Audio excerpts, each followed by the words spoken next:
This was 1 year ago. This also was a year ago. So who is the aggressor? This incident was 3 years ago when Chinese hit the Philippine ship. This was 8 months ago. And do you remember the USS Fitzgerald? What happened to the Chinese ship collided with that. So they have an MO. They have a mode of operation. They have a history.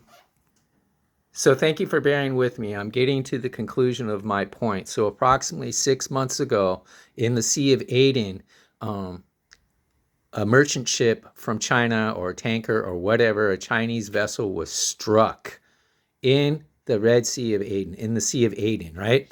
And we had military ships, we had warships right there, and we didn't protect that Chinese ship. So what do you think the outcome of that was? What do you think the punishment of that act was? I'm going to show you. Just hang on.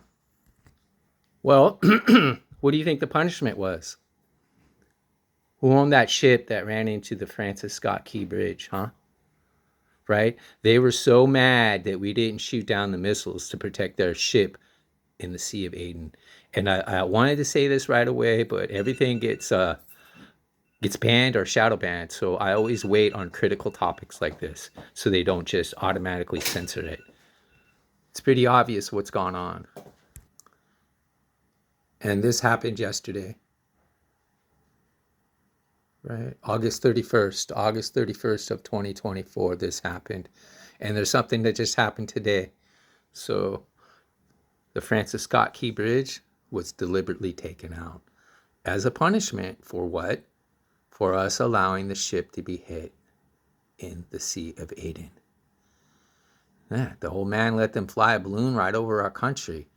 Don't you get that? The old man's been letting them walk right across our southern border. Heck, he's probably been flying them in. Flying them in. But I don't want to forget to tell you about, we have 5 special nuclear submarines. They're called Seawolves. Well, in this time warp we live in, about probably 2 to 3 years ago now, we lost one of our Seawolves. It just miraculously ran into something. Did you hear that? A submarine ran into something unknown in the South China Sea. Do you believe that? I mean, you could Google it. Wait, let me look for it. See, so that was 2 years ago that it allegedly ran into an unknown item in the South China Sea. Let me see if I can find a different photo.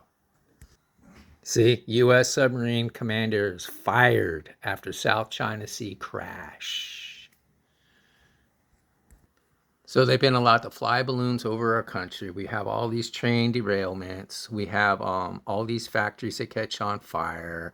We have all these random arson fires that just start. It's just so insane that it can't be possibly on purpose, right?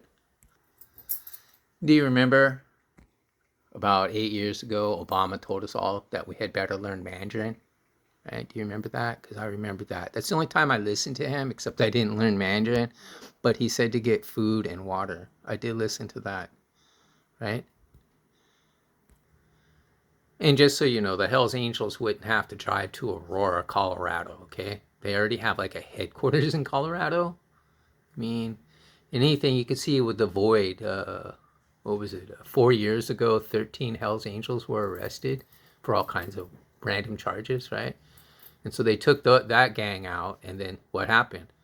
This people from across the border took in the Void, right? So you take one out, you get another one in, right? The only way you're going to beat this is you legalize all drugs. All drugs have to be legalized. Prostitution needs to be legalized, and drugs need to be legalized, and that will take away the criminal element. There will be no more cartels. There will be no more human trafficking. There will be no more drug trafficking. It will end it all. See? Even if it's just temporary for a couple years, just so you can let it run its course. And in that time, all the cartels get eviscerated and vanish. It's like a do-over, and then you outlaw them again.